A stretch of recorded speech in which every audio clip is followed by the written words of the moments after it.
শিয়ালদায় শুক্রবার থেকে বন্ধ থাকছে একাধিক প্ল্যাটফর্ম। আজ মধ্যরাত থেকে বন্ধ হচ্ছে 1 থেকে 5 নম্বর প্ল্যাটফর্ম। রবিবার দুপুর 2টো পর্যন্ত বন্ধ থাকবে এই কয়েকটি প্ল্যাটফর্ম।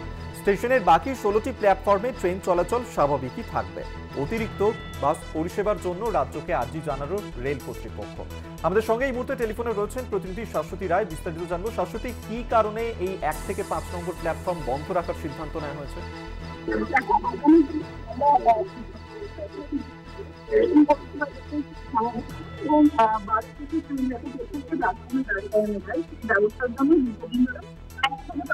শাশ্বতী, তোমার কথা স্পষ্টভাবে শোনা যাচ্ছে না, যদি স্থান পরিবর্তন করে কথা বলা সম্ভব হয়। দেখো অভিক, শিয়ালদা মেন লাইনে বেশ কিছুদিন ধরেই এই প্ল্যাটফর্মের কাজ চলছিল, যাতে 12 কোচের ট্রেন প্রত্যেকটা প্ল্যাটফর্মে দাঁড় করানো সম্ভব হয়। সেক্ষেত্রে ইতিমধ্যেই সেই প্রাথমিক পর্যায়ের কাজ শেষ হয়েছে ইতিমধ্যে, এবং সেক্ষেত্রে সিগন্যালিং এবং বেশ কিছু টেকনিক্যাল কাজ বা ইলেকট্রিফিকেশনের কাজ রয়েছে। তার কারণেই কিন্তু 1 থেকে 5 নম্বর প্ল্যাটফর্ম আগামী 7 তারিখ থেকে 9 তারিখ পর্যন্ত কার্যকর থাকবে না, এবং বাকি প্ল্যাটফর্মের মাধ্যমে ট্রেন পরিষেবা চালানোর চেষ্টা করবে পূর্ব রেল, এবং পিক আওয়ার্সে 15 মিনিটের গ্যাপে চলবে এই ট্রেন পরিষেবা। এবং সব থেকে বড় বিষয়, প্রায় 46টির কাছাকাছি